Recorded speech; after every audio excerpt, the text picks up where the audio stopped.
വചനം 19. വാക്കർത്ഥം.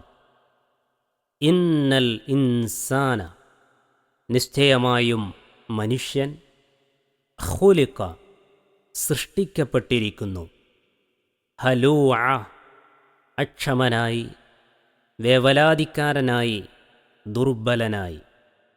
ഇന്നൽ ഇൻസാന ഖുലിഖ ഹലൂഅ, നിശ്ചയമായും മനുഷ്യൻ അക്ഷമനായി അഥവാ വേവലാതിക്കാരനായി സൃഷ്ടിക്കപ്പെട്ടിരിക്കുന്നു. വചനം 20. വാക്കർത്ഥം.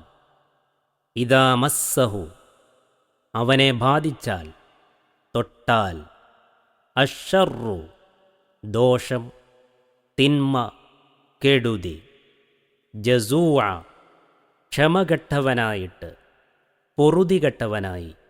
ഇദാ മസ്സഹു അശ്ശർറു ജസൂഅ, അതായത് തനിക്ക് ദോഷം ബാധിച്ചാൽ ക്ഷമകെട്ടവനായിട്ട്. വചനം 21. വാക്കർത്ഥം. വ ഇദാ മസ്സഹു, അവനെ ബാധിച്ചാൽ, അൽ ഖൈറു, ഗുണം, നന്മ, നല്ലത്, മനൂഅ, മുടക്കക്കാരനായിട്ടും വിലക്കുന്നവനായും തടയുന്നവനായി.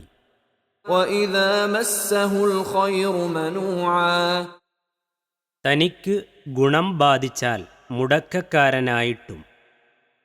വചനം 19 മുതൽ 21 വരെയുള്ളതിൻ്റെ വിശദീകരണം.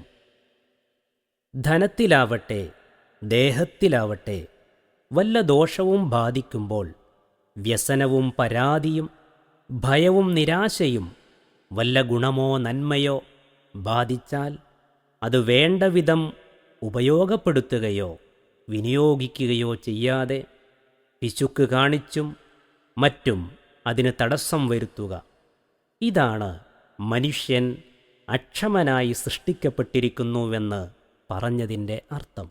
എന്നാൽ അവൻ സൃഷ്ട്യാ തന്നെ ഇങ്ങനെ ഒരു പോരായ്മയുള്ളവനാണെങ്കിലും ഈ സ്വഭാവത്തെ നിയന്ത്രിക്കുവാനുള്ള പ്രതിവിധികളും അള്ളാഹു അവന് നിശ്ചയിച്ചു കൊടുക്കാതിരുന്നിട്ടില്ല. അള്ളാഹുവിനെക്കുറിച്ചുള്ള ബോധം, അവൻ്റെ അനുഗ്രഹത്തിലുള്ള വിശ്വാസം, മനക്കരുത്ത്, ഔദാര്യശീലം, ഭയഭക്തി, മരണാനന്തര രക്ഷാശിക്ഷകളെക്കുറിച്ചുള്ള സ്മരണ ആദിയായവയത്രേ അവ. ഈ ഗുണങ്ങൾ ആരിലുണ്ടോ അവരിൽ ആ ചീത്ത സ്വഭാവം പ്രകടമാവുകയില്ല. അവർ സന്താപത്തിൽ ക്ഷമയുള്ളവരും സന്തോഷത്തിൽ നന്ദിയുള്ളവരുമായിരിക്കും. അങ്ങനെ രണ്ടവസ്ഥയിലും അവർ മാന്യന്മാരും പുണ്യവാന്മാരും ആയിരിക്കുന്നതുമാകുന്നു.